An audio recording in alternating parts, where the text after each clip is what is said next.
नमस्कार। RSCIT गुरुजी YouTube channel पर आपका एक बार फिर से हार्दिक स्वागत है।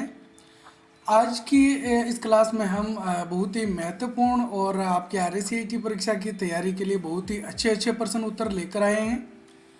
तो शुरू करते हैं आज की क्लास। हमारा प्रश्न नंबर 1 है, निम्न में से इनपुट उपकरण कौन सा है? Monitor, printer, bar code reader या फिर प्लॉटर? तो इसमें सही उत्तर है सी, बार कोड रीडर।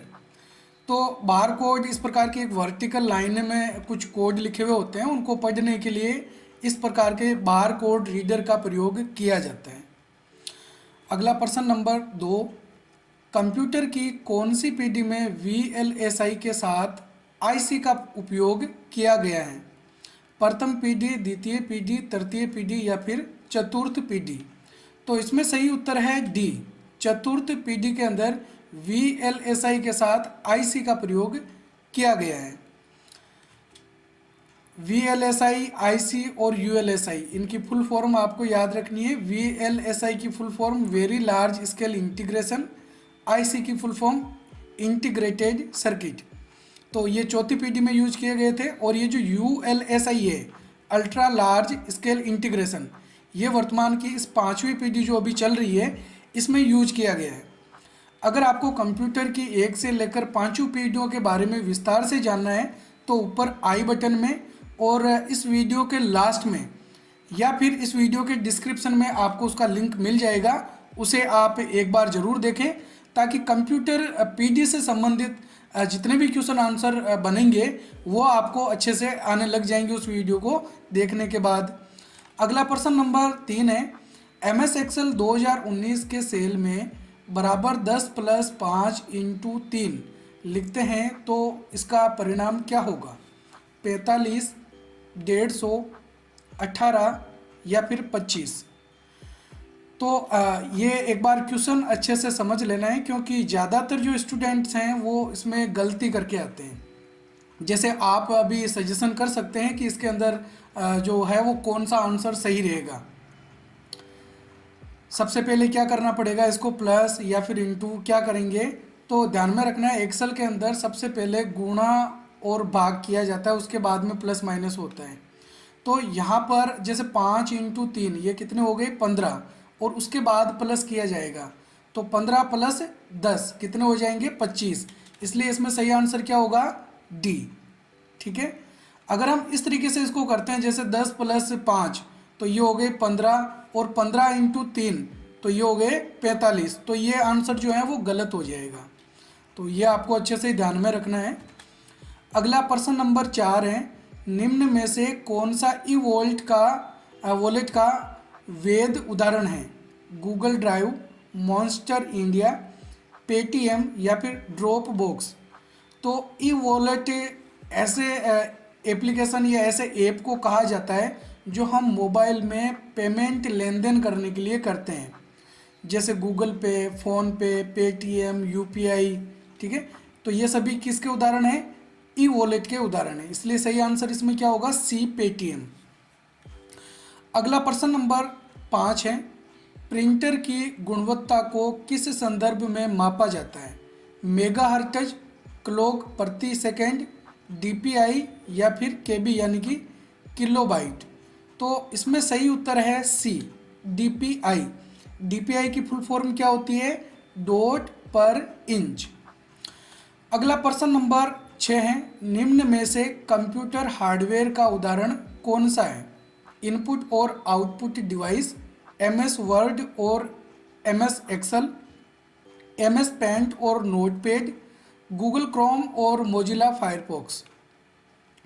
तो कंप्यूटर हार्डवेयर ऐसे उपकरणों को कहा जाता है जिसका भौतिक अस्तित्व होता है, जिसको हम देख या छू सकते हैं।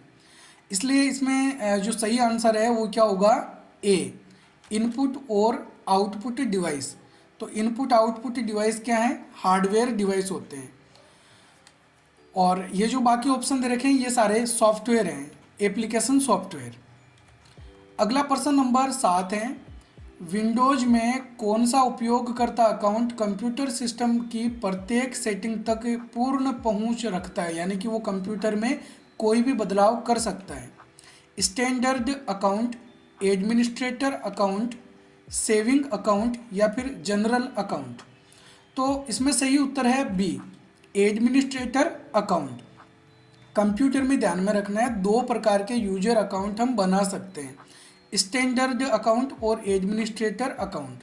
तो एडमिनिस्ट्रेटर अकाउंट जो होता है वो कंप्यूटर में कोई भी बदलाव कर सकता है, लेकिन जो स्टैंडर्ड अकाउंट है उसमें हम कुछ लिमिट अपने हिसाब से बना सकते हैं, या ऑलरेडी उसमें पहले से ही कुछ लिमिट लगी होती है। जैसे वो एडमिनिस्ट्रेटर अकाउंट की जो फाइल्स हैं उनको एक्सेस नहीं कर सकता है, जबकि एडमिनिस्ट्रेटर जो है वो स्टैंडर्ड अकाउंट की इंफॉर्मेशन फाइलों या फिर उसके पासवर्ड को चेंज कर सकता है। स्टैंडर्ड अकाउंट अगर हमने बना रखा है तो हम कंप्यूटर में डेट और टाइम भी चेंज नहीं कर सकते हैं स्टैंडर्ड अकाउंट की मदद से। अगला प्रश्न नंबर 8 है, निम्न में से कौन सा सॉफ्टवेयर का प्रकार नहीं है? MS वर्ड, एंटीवायरस, स्कैनर या फिर प्रिंटर। तो सही उत्तर है इसमें सी, स्कैनर। स्कैनर तो आप सभी जानते हैं, जो हार्ड कॉपी को सॉफ्ट कॉपी में बदलता है। यानी कि अगर हमने कोई पेज प्रिंट आउट निकाल रखा है तो उसको स्कैनर पे रखकर हम जब कंप्यूटर से स्कैन करते हैं तो वो एक सॉफ्ट कॉपी में आ जाता है। अगला प्रश्न नंबर 9 है, वेब ब्राउज़र में URL को किस में रखा जाता है? टाइटल बार में, टास्क बार में, मेन्यू बार में या फिर एड्रेस बार में। तो इसमें सही उत्तर है डी, एड्रेस बार में। एड्रेस बार के अंदर जो हम URL यानी कि किसी वेबसाइट का जो एड्रेस टाइप करते हैं या किसी वेबसाइट को एक्सेस करते हैं तो वो जो एड्रेस होता है वो हमको एड्रेस बार के अंदर दिखाई देता है। अगला प्रश्न नंबर 10 है, स्काइप क्या है? क्लाउड आधारित file sharing system, word processing system, video calling और मैसेजिंग सिस्टम या फिर एंटीवायरस प्रोग्राम। तो इसमें सही उत्तर है सी, वीडियो कॉलिंग और मैसेजिंग सिस्टम। स्काइप के द्वारा हम वीडियो कॉलिंग भी कर सकते हैं और चैटिंग भी की जा सकती है। अगला प्रश्न नंबर 11 है, ईमेल में ट्रैश फोल्डर क्या होता है? वह स्थान जहां प्राप्त मेल को रखा जाता है, जहां हटाए गए मेल को संग्रहित किया जाता है, जिसमें भेजे गए मेल को रखा जाता है। यह एक वेब आधारित चैट सेवा है। तो ट्रैश फोल्डर के अंदर उन ईमेल्स को रखा जाता है जिनको हमने डिलीट कर दिया, इसलिए सही आंसर इसमें क्या होगा? बी, जहां हटाए गए मेल को संग्रहित किया जाता है। और ध्यान में रखना, जैसे हम जीमेल का प्रयोग कर रहे हैं तो जीमेल के अंदर जो डिलीट की गई मेल्स हैं वो हम कितने दिनों में वापस प्राप्त कर सकते हैं? 30 दिनों के अंदर। तो 30 दिनों के बाद में डिलीट की हुई मेल यानी कि ट्रैश फोल्डर के अंदर रखी गई मेल अपने आप ही डिलीट हो जाती है, फिर उसको रिकवर नहीं कर सकते हैं। और 30 दिनों से पहले पहले हम उसको वापस रिकवर कर सकते हैं, उसको इनबॉक्स में या किसी अन्य फोल्डर में वापस भेजा जा सकता है। जैसे कंप्यूटर से हम जो भी फाइल फोल्डर डिलीट करते हैं वो रिसाइकल बिन में चले जाते हैं और रिसाइकल बिन से उनको हम जब चाहें वापस रिस्टोर करके ला सकते हैं। लेकिन एक बार रिसाइकल बिन से उनको डिलीट कर दें तो फिर वो परमानेंटली डिलीट हो जाते हैं। अगला हमारा प्रश्न नंबर 12 है, विंडोज 10 के लिए built in real time antivirus का क्या नाम है? तो बिल्ट इन का मतलब है कि जो ऑलरेडी विंडोज के साथ में ही है। कोर्टना, VLC media player, Windows media player या फिर विंडोज डिफेंडर।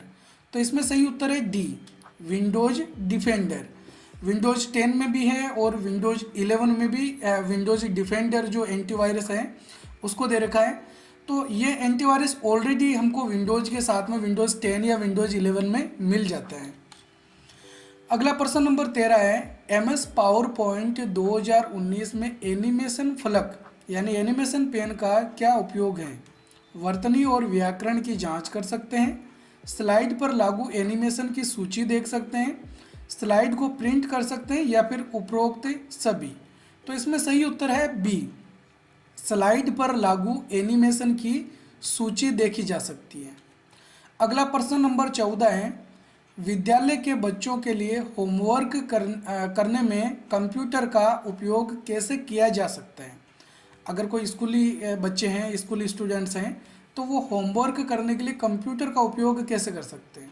डॉक्यूमेंट बनाकर, एक्सेल वर्कशीट और इंटरनेट का उपयोग से, डिजिटल विज्ञापन बनाकर और मीटिंग शेड्यूल से, ऑनलाइन बॉलीवुड फिल्मों के वीडियो देखकर। स्कूल के बच्चों के लिए कंप्यूटर का कोई उपयोग नहीं है।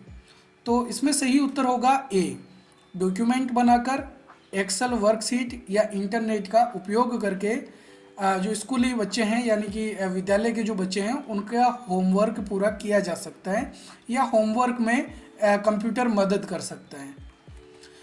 अगला प्रश्न नंबर 15 है, विंडोज 10 का वह क्षेत्र जिसमें पृष्ठभूमि चित्र, वॉलपेपर, आइकन और टास्क बार शामिल है उसे क्या कहा जाता है? Computer booting, system tray, desktop या फिर आइकन। तो इसमें सही उत्तर है सी, डेस्कटॉप। डेस्कटॉप के अंदर ही हमको वॉलपेपर मिलता है, वहीं पे हमको आइकन या टास्क बार जो है वो दिखाई देती है।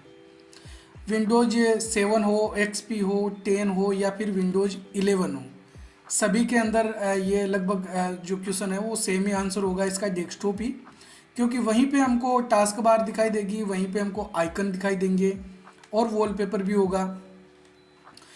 अगला प्रश्न नंबर 16 है, निम्न में से सर्च इंजन से संबंधित कौन सी प्रक्रिया है? वेब क्रॉलिंग, इंडेक्सिंग और सर्चिंग, स्लाइड प्रेजेंटेशन और स्लाइड शो, कॉपी पेस्ट और अनडू, इनमें से कोई नहीं। तो इसमें सही उत्तर है ए, वेब क्रॉलिंग, इंडेक्सिंग और सर्चिंग, ये सर्च इंजन से संबंधित हैं।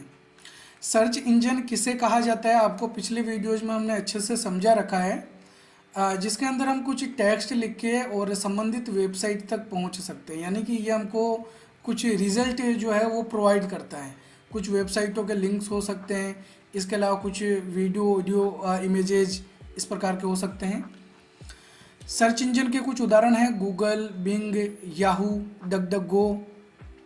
ठीक है, नेक्स्ट प्रश्न नंबर 17 है, MS एक्सेल 2019 में सबसे शीर्ष यानी सबसे ऊपर बाएं सेल का एड्रेस क्या होगा?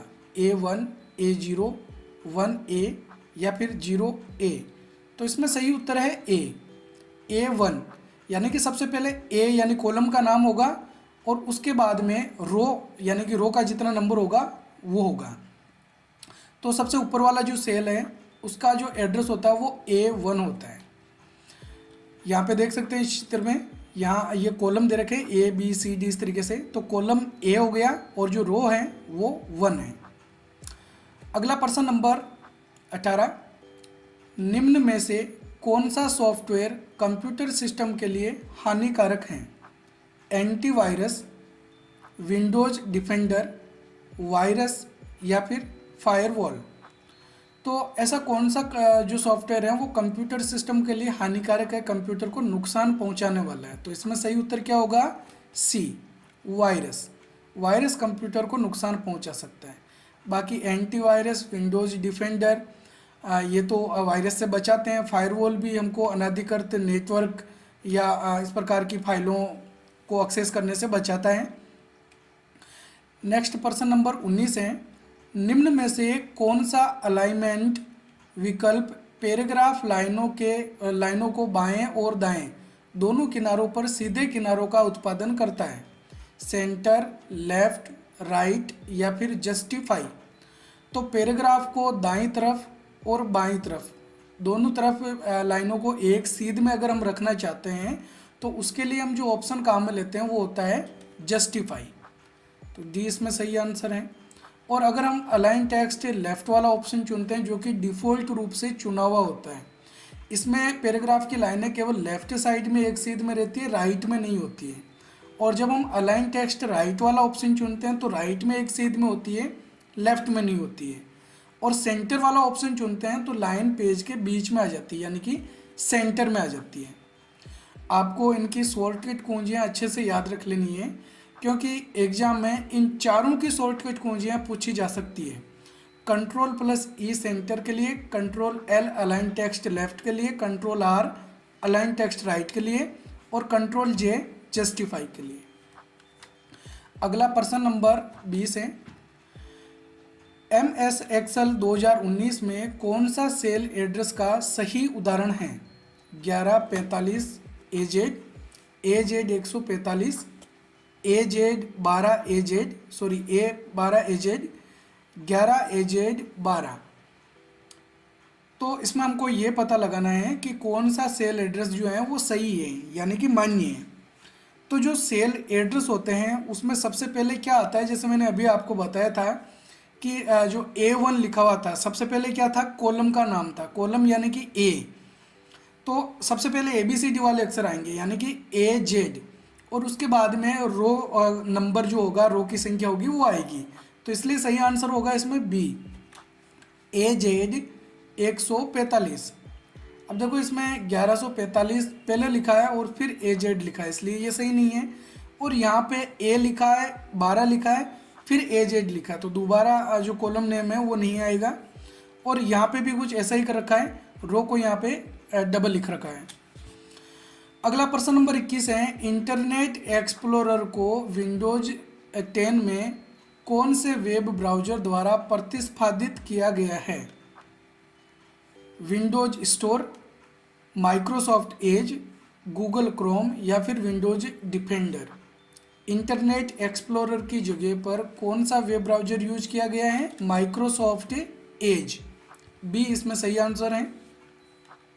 अगला प्रश्न नंबर, यहाँ पे देख सकते हैं इंटरनेट एक्सप्लोरर और ये माइक्रोसॉफ्ट एज का जो है वो लोगो है। प्रश्न नंबर 22 है, ईमेल पता rcit@vmou.ac.in में अक्सर यूजर नेम किसे कहा जाता है? vmou.ac, rcit या फिर .in को। तो जो ईमेल एड्रेस होता है उसको दो भागों में बांटा हुआ होता है, एक @ के पहले का भाग होता है और एक @ के बाद का भाग होता है। जो बाद का भाग होता है वो प्रोवाइडर का नाम दर्शा रहा होता है और जो पहले का भाग होता है वो यूजर का नाम दर्शा रहा होता है। तो इसीलिए इसमें सही आंसर क्या होगा? सी, rcit। rcit की जगह पे हम अपना कोई भी नाम लिख सकते हैं, यूजर नेम लिख सकते हैं, जो कि डिफ़ॉल्ट रूप से हम अपने हिसाब से कस्टमाइज कर सकते हैं। और @vmou.ac.in इसकी जगह जैसे gmail.com है, yahoo.com है, ये ऑलरेडी पहले से होता है, इसमें हम कोई चेंज नहीं कर सकते, ये डिफ़ॉल्ट रूप से होता है। अगला प्रश्न नंबर 23 है, एनिमेशन जैसे प्रभाव जो स्लाइड शो के दौरान एक स्लाइड से दूसरी स्लाइड पर जाते समय दिखाई देते हैं क्या कहलाते हैं? Slide background, slide pattern, slide transition या फिर स्लाइड ब्रेक। तो इसमें सही उत्तर है सी, स्लाइड ट्रांजिशन। जब हम एक स्लाइड से दूसरी स्लाइड पे जाते हैं तो उस प्रकार का जो हमको इफेक्ट दिखाई देता है उस इफेक्ट को स्लाइड ट्रांजिशन कहा जाता है। अगला प्रश्न नंबर 24 है, निम्न में से कौन सा आउटपुट डिवाइस है? हेडफोन, ट्रैक पॉइंट, कीबोर्ड या फिर वेबकैम। तो इसमें सही उत्तर है ए, हेडफोन। हेडफोन कानों पर, ईयरफोन से बड़ा होता है जिसको कानों पे लगा के जो ऑडियो है वो सुना जाता है। तो ये एक आउटपुट डिवाइस का उदाहरण है। अगला प्रश्न नंबर 25 है, MS वर्ड 2019 की विंडो को दो हिस्सों में विभाजित करने के लिए कौन सा विकल्प चुनना होगा ताकि डॉक्यूमेंट को एक ही समय में अलग अलग अनुभाग में देख सकें? Macros, split window, new window या फिर ग्रिड लाइंस। तो इसमें सही उत्तर है बी, स्प्लिट विंडो।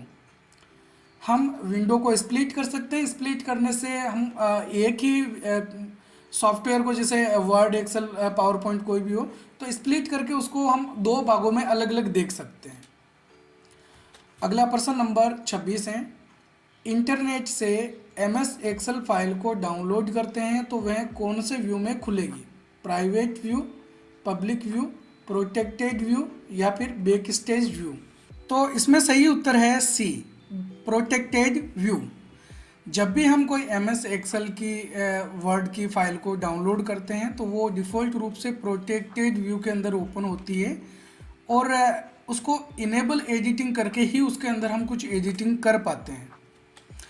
अगला प्रश्न नंबर 27 है, MS एक्सेल में फ़ॉन्ट साइज बढ़ाने के लिए निम्न में से कौन सा विकल्प उपयुक्त होगा? Increase indent, font change, shrink font या फिर ग्रो फ़ॉन्ट।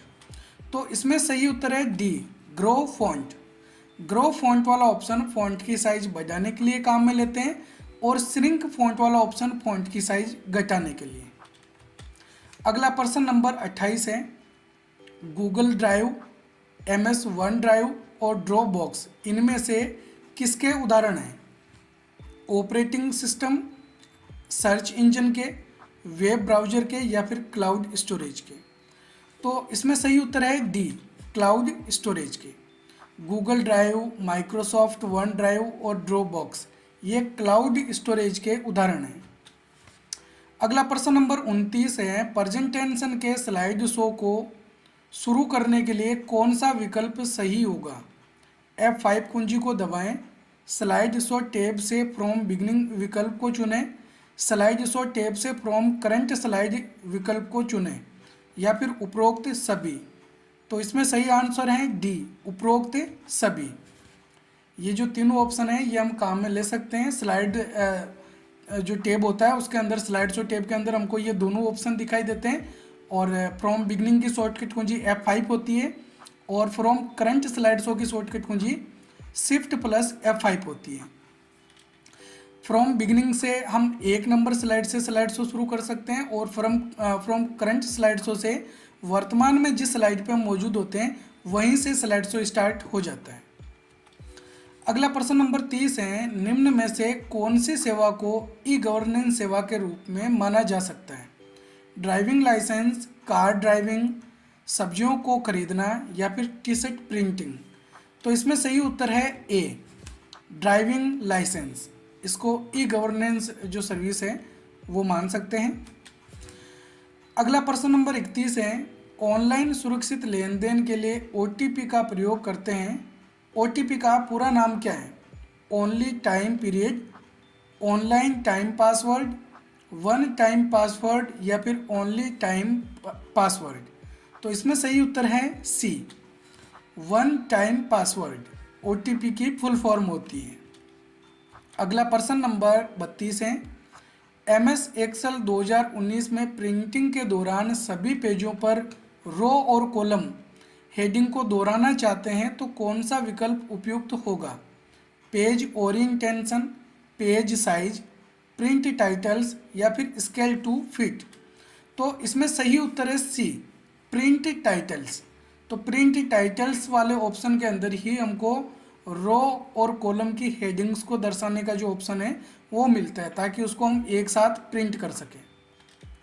अगला प्रश्न नंबर 33 है, निम्न में से कौन सा ऑपरेटिंग सिस्टम का प्रकार है? लिनक्स, विंडोज, एंड्रॉयड, या फिर MS वर्ड? तो इसमें थोड़ा मिस्टेक हो रखी है कि निम्न में से कौन सा ऑपरेटिंग सिस्टम का प्रकार नहीं है, क्योंकि लिनक्स ऑपरेटिंग सिस्टम का प्रकार है, विंडोज भी है, एंड्रॉयड भी है, लेकिन MS वर्ड नहीं है। ये एक एप्लीकेशन सॉफ्टवेयर का प्रकार होता है, ये ऑपरेटिंग सिस्टम नहीं है। ठीक है। अगला प्रश्न नंबर 34 है, MS एक्सेल 2019 में डेटा को निम्न में से किससे आयात कर सकते हैं, यानी कि इंपोर्ट कर सकते हैं? MS एक्सेल से, डेटाबेस से, वेब पेज से, टेक्स्ट फाइल से, या फिर उपरोक्त सभी से? तो इसमें सही आंसर है डी, उपरोक्त सभी से। हम ये जो तीनों तरीके हैं ये काम में ले सकते हैं। किसी भी फाइल को एक्सेस अगर हम करना चाहते हैं, कोई डेटाबेस हमने पहले से बना रखा हो, वेब पेज पे कोई टेबल बनी हुई है, या कोई टेक्स्ट फाइल के अंदर हमने इस प्रकार का डेटा बना रखा है जिसको एक्सेल के अंदर इंपोर्ट किया जा सकता है, तो उसके लिए हम ये ऑप्शन काम में ले सकते हैं। अगला प्रश्न नंबर 35 है, निम्न में से ऑनलाइन भुगतान करते समय लेन देन को सुरक्षित कौन बनाता है? OTP, PDF, DPI, या फिर उपरोक्त में से कोई नहीं? तो इसमें सही उत्तर है ए, OTP। OTP की फुल फॉर्म अभी हमने बताई थी, वन टाइम पासवर्ड। PDF की फुल फॉर्म होती है पोर्टेबल डॉक्यूमेंट फॉर्मेट, और DPI की फुल फॉर्म होती है डॉट पर इंच। तो ठीक है, ये थे आज के हमारे 35 प्रश्न उत्तर। उम्मीद है आपको हमारा ये वीडियो पसंद आया होगा। वीडियो पसंद आए तो वीडियो को लाइक करें, और अपने सभी RSCET करने वाले दोस्तों के साथ शेयर ज़रूर करें। और इसी प्रकार के और नए नए वीडियोस देखने के लिए हमारे RCIT गुरुजी यूट्यूब चैनल को सब्सक्राइब करके रखें। हमें कमेंट करके ज़रूर बताएं कि आपको वीडियो कैसा लगा। हम मिलेंगे इसी प्रकार के एक और नए वीडियो में, तब तक के लिए जय हिंद जय भारत।